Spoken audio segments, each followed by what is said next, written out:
but you gotta keep your head up, oh, and you can let your head down, hey, you gotta keep your head up, oh, and you can let your head down, hey, I know it's hard, no it's hard to remember sometimes, but you gotta keep your head up, oh, and you can let your head down, hey, and keep your head up.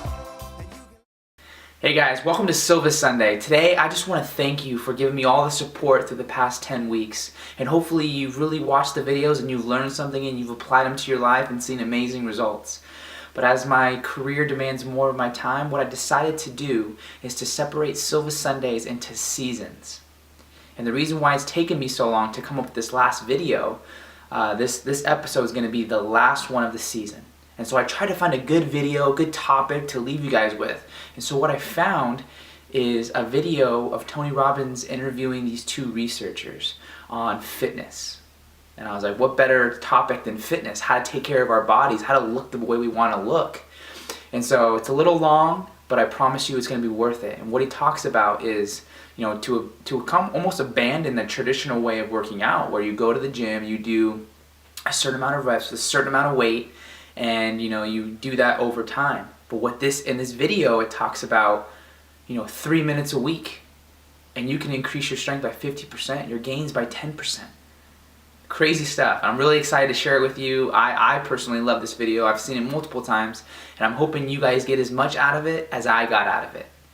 And I hope to see you next season, where we're going to introduce some new topics and some new ways of thinking, some more simplistic views on things. And I'm excited for it. I'm already starting to work on it, and so I hope to see you then. But until then, review the videos and learn as much as you can and grow to a new you so that you can go achieve your dreams and overcome any obstacle. Thank you for showing up, and I hope you enjoy the video. Welcome back, or if you never stop watching, welcome. Thanks for staying with me. Listen, I now want to share with you an interview and an actual process that we call 10 minutes to explosive muscle growth. Now, if you're a woman, you might be saying, I don't want explosive muscle growth, but I bet you want metabolism increased. I bet you'd like to be able to burn fat faster than you ever thought possible. I bet you'd like to be able to shape yourself in ways that aerobics never will. If so, be sure to watch. If you're a man and you want that strength, or you want that shape, or you want that cut, and you want to do it in the shortest time you ever thought possible, watch. Because what you're about to learn is the cutting edge in bodybuilding, the cutting edge in strength training that can show you, no matter what age you are, how you can produce the greatest result you ever thought possible in the shortest period of time, and at the end, not be beat up. At the end, have that sense of strength in your body and power in your body that everybody wants. And the process has been documented by these two researchers, and it's been done now in 40,000 people from 58 countries. So it's not a question of whether it works or not. It's a question of, you want to give it a shot. So let's cut right in. Let's hear from a few people who've gotten results, and let's cut right into our interview, and let's learn about this process called static contraction. Sounds kind of weird, but I think you'll be more than intrigued. By the end, you may be running out very quickly to see if you can get into your gym today or tonight. So get yourself started, sit up in your chair, get some energy, and let's find out how to get another edge in our lives, the edge of physical power.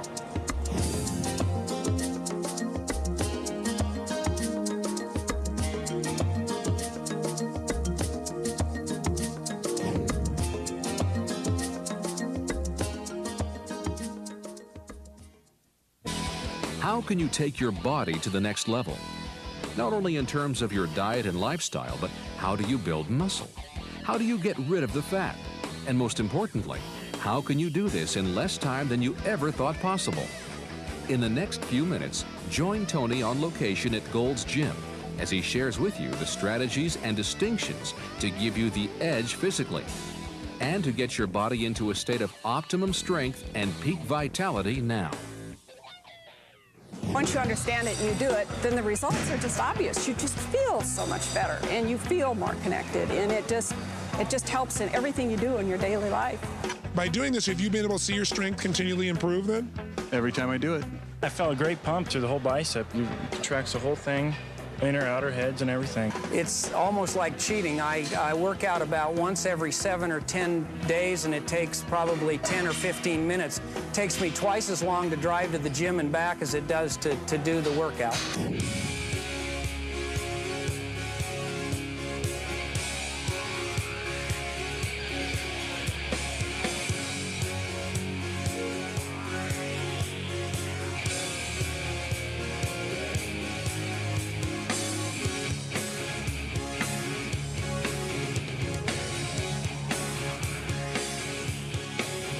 What you're going to learn is that you could accomplish more in a few minutes a week, literally a few minutes a week, than most people do who are working 3 hours a day, maybe 6 days a week. And what I'm going to share with you is not some pump up or some enthusiastic new technique from an infomercial on some machine. I'm going to show you is empirical knowledge, skills, a set of training principles, if you would, that when you apply them, you can see immediate measurable results no matter what you've been doing before in less time. Now, the people that I'm going to introduce you to that are going to be joining us here today have applied these. They're both researchers. They're both men who have had the experience of creating these changes in their own body, because again, my ultimate test is results.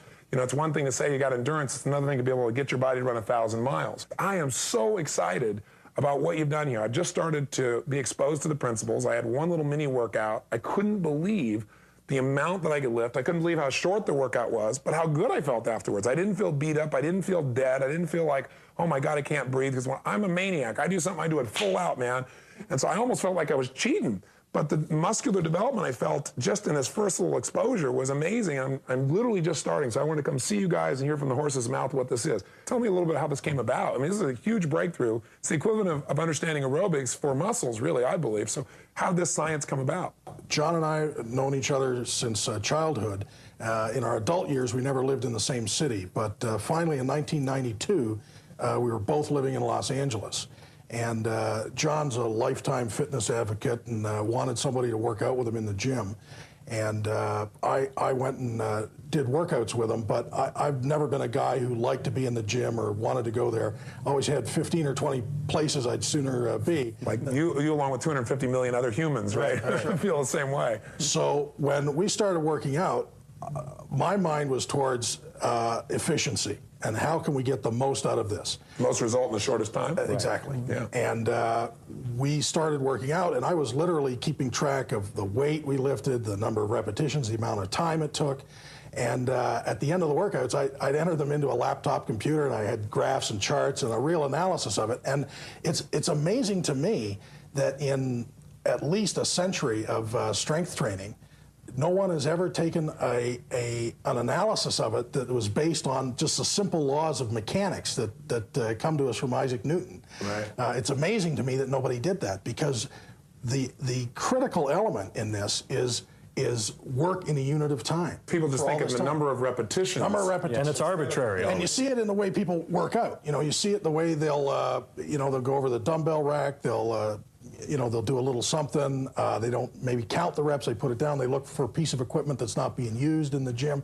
They go over and bang out a few reps on that. They go over and get a drink at the cooler. There's no sense of precision, of an awareness that the clock is ticking. But the fact of the matter is that that's the way you get muscle to grow. Right. So when we started to use that kind of analysis, things just took off. You mentioned off the top the marathoner, and that's a perfect example of what Pete's talking about. Right.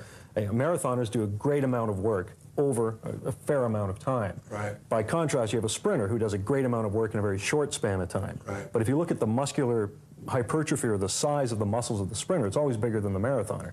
Right. And that's because they're packing a lot of weight, a lot of intensity, a lot of work, which is the technical formula for muscle growth, in a given unit of time. So the sprinters got to use so much more force. Absolutely. That they got bigger muscles. We have the luxury of being able to adjust and manipulate the weight, that variable. Right. And as a result, we can bring more intensity to bear on a given muscle group than a sprinter can. In fact, if you watch a sprinter, when he finishes, he's winded, he's tired, there's lactic acid throughout his legs.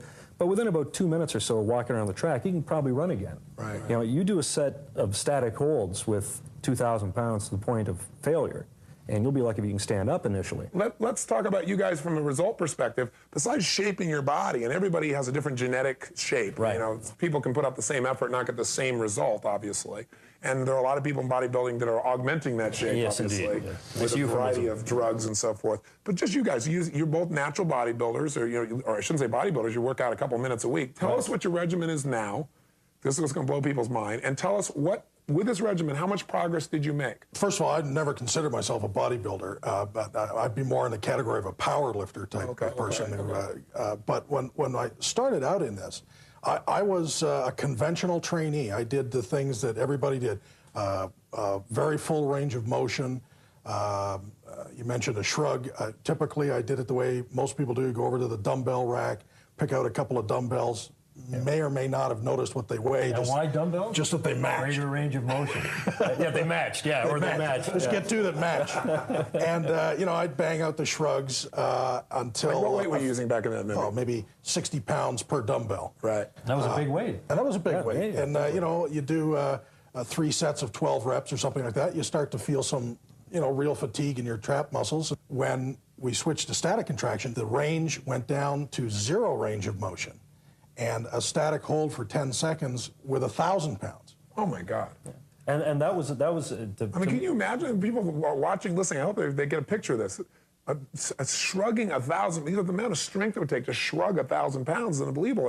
And it took you a few months to do that, but it's been an evolution of your technique also. Your evolution of your technique started with you saying, instead of doing 1,000,000 repetitions, let's figure out what's the maximum demand I can make on this muscle in the shortest period of time. Right. And then you did a smaller number of repetitions, and then eventually you got to the point where what static contraction really is you're holding in the strongest position of the muscle to its absolute total fatigue. So you're making the largest human demand you can on that, so that the brain says, I got to have major muscle here, and it sends what's necessary to build that muscle. Is that a fair metaphorical description? That's exactly how it happened. And the power factor, the beginning of this, our first book, we limited that range, depending on the exercise, to 4 to 6 inches of motion. Right. And we actually found, through all the people that were on this and the feedback we got, that people had reduced that to even 1 inch or 2 inches of motion, and then seen another quantum increase in their results, which was the beginning of when we started to put together a static contraction study,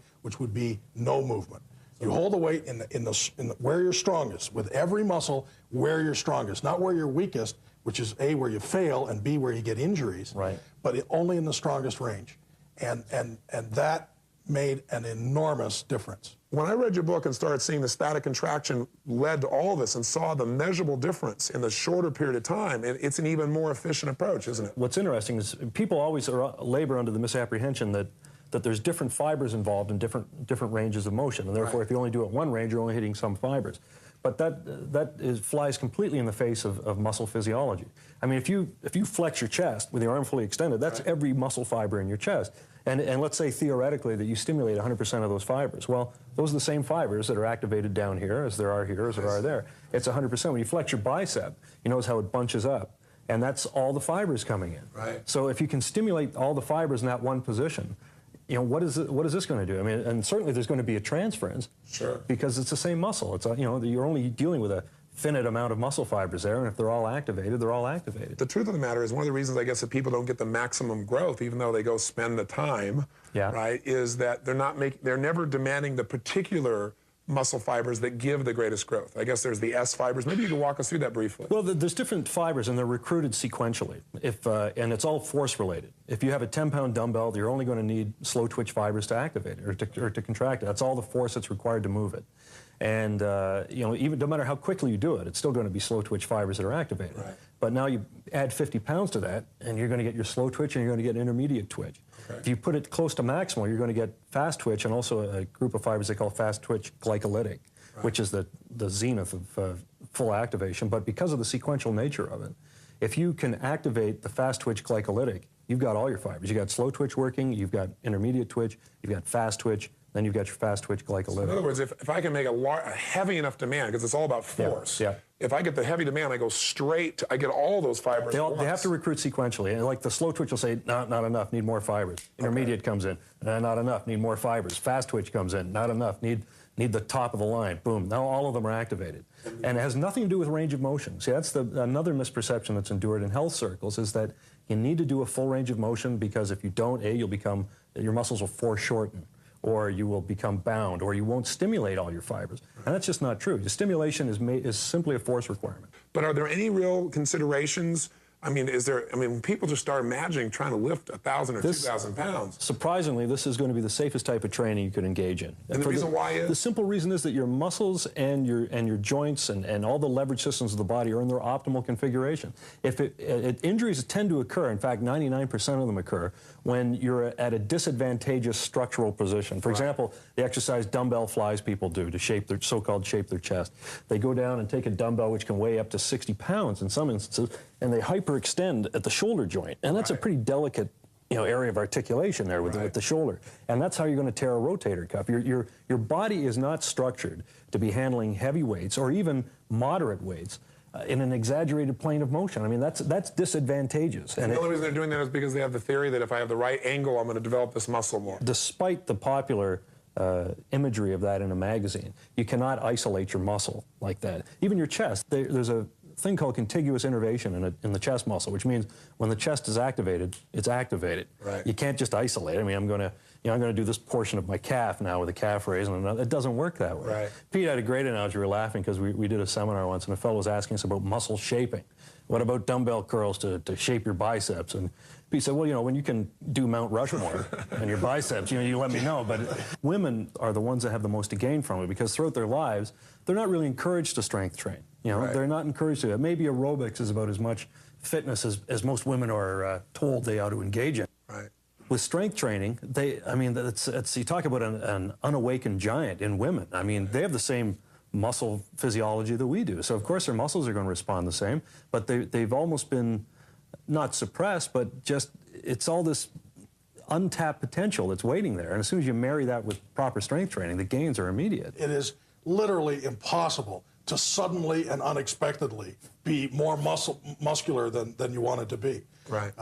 It can't happen. It's like That's because they just don't have the testosterone to be able to build the muscle. even for a man, you cannot suddenly and unexpectedly become more muscular than you wanted to be. Oh my God, my arm is 4 inches bigger around than I wanted it to be. It won't happen. It's no more likely than me tossing the football around in the backyard and suddenly and unexpectedly becoming Joe Montana. Yeah, that's right. It's just not going to creep up. It's not, boom. So let me come back to you guys for a second. So if we want to build this strength, men want to build size. Right. And size comes with strength. I mean, you can't have increased size without increased strength, I guess. So unless you're doing something artificial, obviously, to bloat yourself up. You're a big guy, and you're a good-sized man, but there's a definite distinction between the two of you. We know you're shrugging 1,000 pounds.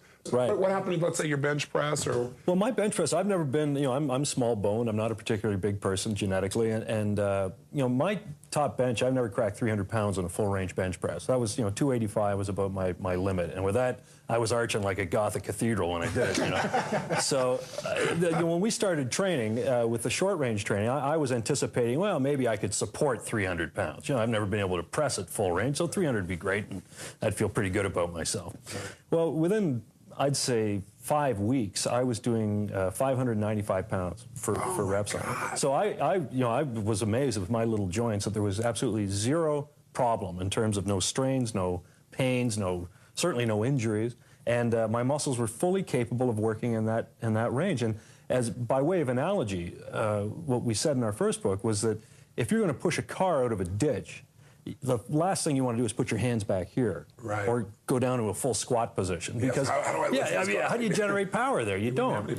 Your power is all in your last 2 inches of extension. And why is that? Well, that's where your muscles are in their strongest range. That's where your leverage-wise, you're in your optimal configuration, right, and that's how you generate your power. So if you could provide overload in that strongest range, it must be superior to something that's in your weakest range. So what we're really talking about is maximizing your genetics. You're not, Franco Columbo, for example, had a different length of arm, the length of skeleton, so his muscles had a completely different shape than if you look at Lou Ferrigno or Arnold Schwarzenegger or somebody else. Well, everyone has an innate potential, just as they do mentally. I mean, you have an innate potential mentally, and everyone has an innate potential in terms of strength and muscle size and shape and all the qualities that go with it. But so few people know how to train to realize that, and unfortunately, conventional equipment does not allow you to maximize what your potential is. So we're really talking about awakening the muscle within. That's better. There's a book title. Let me write that down. That's a book title. Awaken the strength within. It really is awakening the strength within, because the strength is there. We're just not using it. Tony, the average person walking around is using, when they do something strenuous, they're using maybe 20% of their capability, 30% at the most. The average person could be enormously stronger. But you know what's interesting is you look at somebody like Peter Goski, who says that all the breakdowns he sees with people's pain is because of a lack of use, that we don't use the muscles. We overuse a few muscles and we don't use the others. So we're so weak that where people get hurt is bending down to pick up something off the floor and they hurt their back. And in seminars, I ask people all the time, I said, how many of you have back pain? And you get 70% of the room, and you got people in the room that are in their 20s and people in the room in their 40s, It's amazing that we are such a weak culture because we don't make demands. So this is really a way, in my mind, to make every part of you stronger so that you function better. But also, I think there's a huge change in self-esteem when you do two things. When you be the strongest you've ever been in your life, when you do something very few people have ever done, lifting a weight, etc., you look better than you ever have before, and you also know you're smarter because you're doing this in a couple of minutes. Now, let's talk about overtraining, because this is one of the secrets to this whole process. I know that when I talked to Mike Mentzer, he brought up the fact that he said everyone has a certain genetic need for light or the ability to deal with light. If you're an albino, you can take very little sunlight. If you're African American, you can take an immense amount of sunlight. Right. But what's interesting is while you're out there getting that sunlight, the difference between a tan and totally destroying everything you've done is a few seconds beyond what you're supposed to do. And what happens here, if I'm reading your study and if I'm understanding this right, is overtraining is not just wasting your time. Overtraining is destructive, and overtraining happens literally in a matter of seconds. So can you explain, how do we get overtrained? What makes that happen, and how soon does overtraining occur? Well, overtraining occurs the moment you go back into the gym too soon. I mean, if you accept the edict that is prevailing in gym and magazine recommendations, that you start out with a 3-day-a-week program, or you do a 3-day-a-week program, for example, that's going to lead to overtraining probably within a week. But you're going to keep at it because that's what it says. That's what you got to do. So you go in there and you feel tired and sluggish and you really don't want to work out, but you're going to go through the motions, and no way are your reps or weights going up. But geez, if you could at least match what you did last time, you're going to be happy and you know you've had a workout. Right. But that's overtraining. It's the very moment that you cease to make progress, you're overtrained. And that's your test, isn't it? Absolutely. The minute your numbers don't go up, you're overtrained. Your progress has to be progressive. Remember how you make the muscle grow. It has to be progressive. So when you go back in the gym and you can't improve all of your lifts, you came back too soon. So when you say the measurement is the increase in weight or the increase in time. Exactly. Work in the unit of time. Right. Exactly. Right. And it's one or the other. Either the weight went up or the time you could hold it went up. Either way, you can measure that you've gotten stronger. And if you haven't gotten stronger, then the body hasn't recovered yet. Exactly. And so you're getting in the gym too soon. So now you're tearing down. I don't know if tearing down is the right term, because I know that's used and it's not really accurate. Right. But you're going into your reserves. You're depleting yourself. And you're depleting yourself. And you're not building at that stage. Let's talk about your actual study. Let's talk about the first study you did, because I know you've refined this quite a bit. First study, I guess you worked with mostly bodybuilders, right? Yeah, the first study, you got to remember, the Power Factor book was out, and this is when we learned that the static contraction showed real promise. Right. So we organized a study, and the logical people for us to use was to draw from this enormous pool we had of people that had been doing Power Factor training, and we'd been in contact with all along. And by the way, I want to point out something about that. These people are from 58 countries, a lot of those people that had the experience. You had a lot of different genetic backgrounds. So a lot of people think, well, maybe somebody had genetically, and the average age of the people you worked with was 38 and a half. Yep. 38 and a half, So it wasn't like you went and just worked with a bunch of young kids. Yeah, normally the kind of studies you'd see in physiology journals and things are typically college-age people who volunteer for those studies.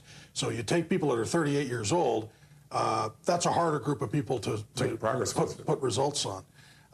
The second thing is, they, by definition, came out of the Power Factor training camp. So these were guys that had already been hoisting heavy iron and strongest range and making terrific gains. Right. So again, to show increases on those people, that's quite a challenge. Sure. It's quite a challenge. They're older. They're already well developed, very well developed.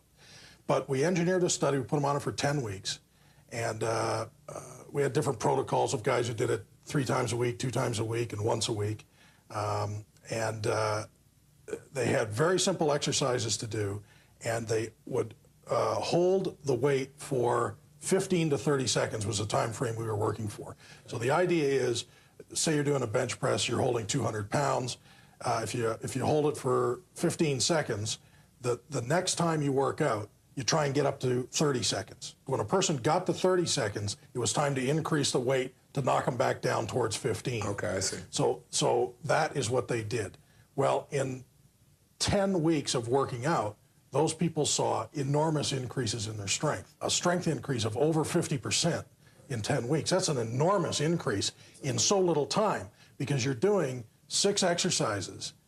When you go into the gym, you do 6 exercises, and At that time, as I say, 30 seconds is a maximum. That would be 3 minutes. 3-minute workout, and guys, I was reading the study, guys were adding 20, 28 pounds of muscle mass in 10 weeks. Yeah. Even the average amongst 38-and-a-half-year-old guys and losing in 10 fat weeks. at the same time. And losing 5 pounds of fat, if I remember. And put an inch on their arm and inch and 3/4 on their chest. 3 minutes. All the things, exactly. And these guys have not been able to do since that. then, Tony, and since then we found out they were doing it too long. But what also blew me away and what sold me on the static contraction, where you're just holding it, was that you also found, I know you measured these guys to see what their maximum single rep would be. That's right. And then on each one of these exercises, and then what their maximum full range of motion for 10 reps would be. Right. And the full range of motion for 10 reps went up, 34%, 35%? Yeah, almost 35%, yeah. And they weren't even doing full range of motion. That's right. So that's where you really prove something that's extraordinary in physiology. Yeah, they were doing no range of motion whatsoever for 10 weeks. And then when they go back in the gym and remeasure those full range exercises, 1 rep maximum and 10 rep maximum, both of those went up 30%. Well, let's talk about a sport that more people can relate to, golf. Why don't you share with people a little bit about that study? This was our first step outside of bodybuilding, and we wanted to pick something that was quite different from bodybuilding. Driving a golf ball has one of the most exaggerated ranges of motion of any sport. Right, if you're ever going to see whether or not static contraction worked, that would be the sport where you really have to So use you have people strength train with 0 range of motion. What does that do on something that requires a very exaggerated range of motion and yet requires power? Right. So we took a group of people at a private club here in Boise, 4 men, 4 women, and we just did a very methodical study. We took them out to a driving range, measured how far they could drive a ball. Then we put them on 6 weeks of training, and this time we reduced it 10 to 20 seconds on the hold time. So instead of going up to 30, you said the maximum they're going to hold is 20 seconds. The results of that, again, confirmed what we suspected all along. When we got them back out on the driving range and they hit the ball, they all hit the ball further. And they had all kinds of other comments on how it improved their game, their short iron game and their fatigue, and they could play another 9 holes after 18 without the fatigue they'd had before. Well, plus I saw that the overall strength increase amongst all these people was 84%. Yeah, one woman was 110%. 84%. Yeah, in 6 weeks. This was 6 weeks this time. And again, without taking those people these people were more typical. And remember, our first study was the guys that had already been pumping heavy iron. Right. These people were more typical, 80% increase in their strength in 6 weeks. Well, these people did, over a 6-week period of time, they did 18 minutes of exercise. Total. Yeah, Total time. Total. Over a 6-week period, 18 minutes of exercise. And they're ripping the golf ball. But I'll tell you what we liked about it, too, is that it successfully challenged the existing paradigm in golf, which was technique and equipment. Strength wasn't even in the pie graph for that. Because it was always, I mean, you have graphite clubs, you get a lighter club. It's the technique, it's the swing, it's the arc of travel of the head of the club. And it just struck us that the old adage of a stronger golfer or a stronger athlete being a better athlete would hold true. So if we took, that's why we wanted older golfers, in fact, people whose technique was down. They weren't learning new techniques, so they couldn't say, well, it was new neuromuscular training. It was people with very firmly established habits and swing patterns.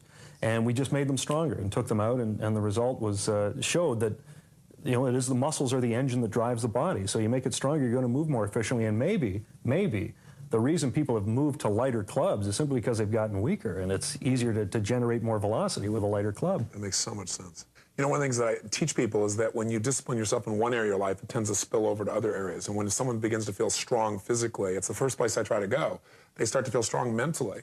What's so incredible about this is you don't just affect your golf game, you affect your whole self-esteem, your whole mindset, and you're doing it in such a short period of time. In fact, one of the things I thought was interesting in this particular study was that the women actually worked out the least, because the guys, they just couldn't give up working out more times per week. And the women actually worked out the least and got the most growth. Now, why was that? That's true. For the very reason you just said. The very reason they trained less often. You need time to recover and time for growth. And many guys stimulate the growth. They allow recovery to take place, and they train again. So they short-circuit the growth. It's the final part of the tri-phase, which is required for to maximize your muscle growth. Even the so-called high-intensity theorists were saying that you needed about 72 hours between workouts. But if you went too far, if you went 96 hours, then you're going to decompensate. Any strength you built, you're going to lose it. So you had to get back in the gym, and they had all sorts of things like, the 3-day-a-week routine was perfect because the body's anticipating a workout on Sunday. It doesn't come Sunday, you've confused it, and then Monday it gets hit. And it's like like But it never figures out that cycle repeats. Yeah, that's right. The same body that makes your heart beat 100,000 times a day without you ever thinking about it is not intelligent enough to know. To figure The out 3-day-a-week thing just flummoxes it. So it happened that we couldn't see each other for 8 weeks to work out.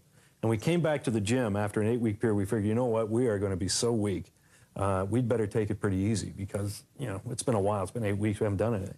Well, we went into the gym and found not only were we not weak, we set personal strength records and everything we did after all 5 exercises. 8-week layoff.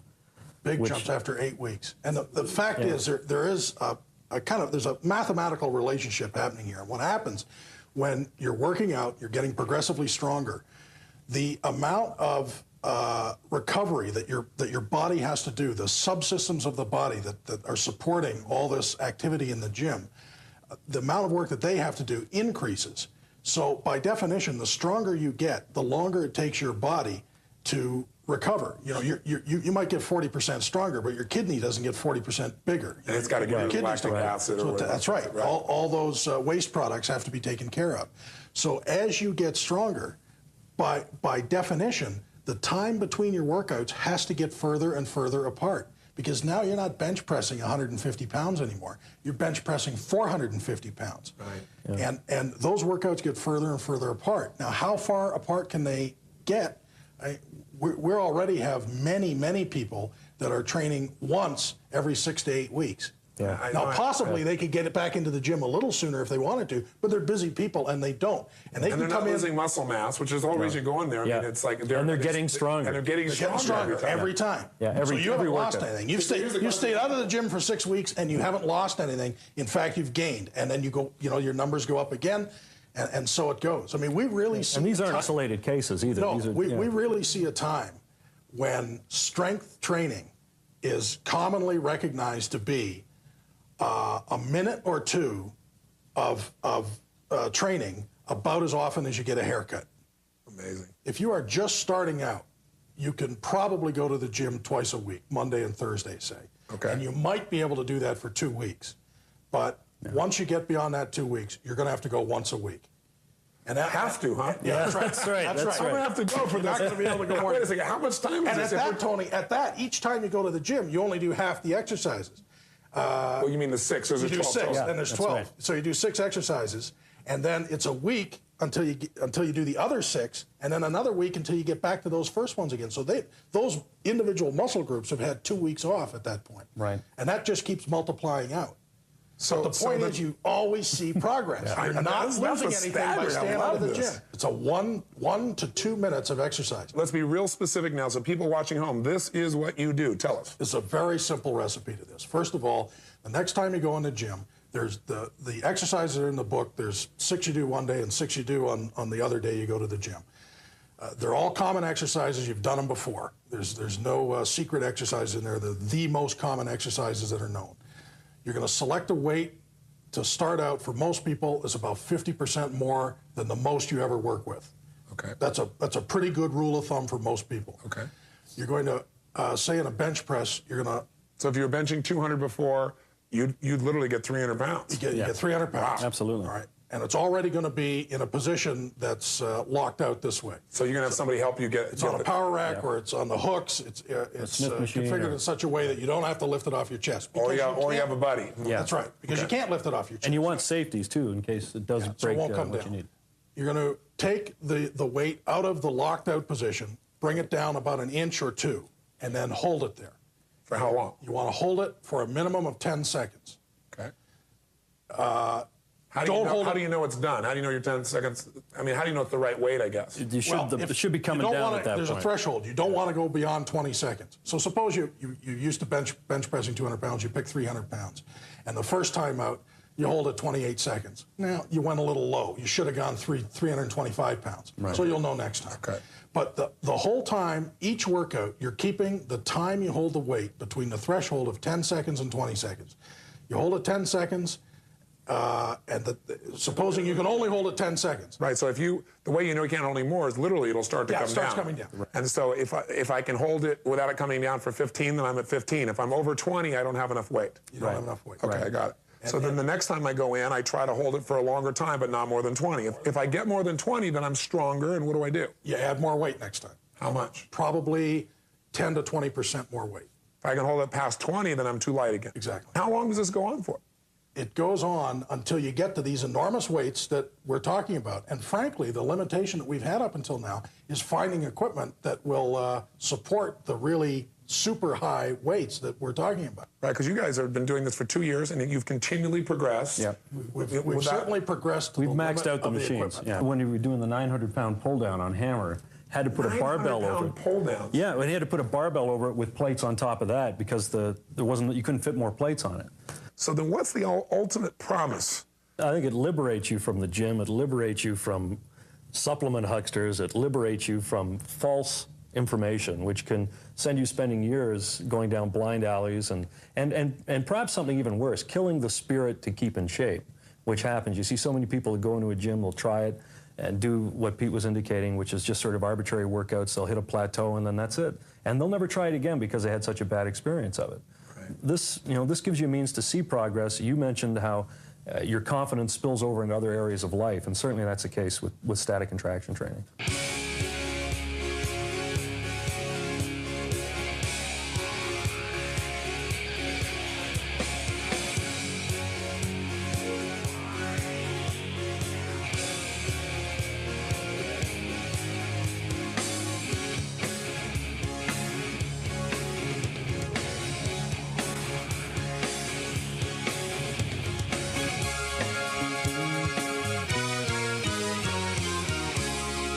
Listen, I want you to make sure you get the books. You'll see them coming on the screen right now. Make sure you get yourself educated and apply this. Don't just watch this videotape, because there's detailed information in there that'll help you along the way. Tell everybody you can about it. They have an internet site, a website. What's your website? PrecisionTraining.com. Great. So make sure you check them out over there. And thanks for watching. And thank you guys. I had a blast with you. I never thought it'd be so much fun to work out. Tony, thanks so much. You're awesome. Go out and build some strength. We'll see you soon. Bye-bye.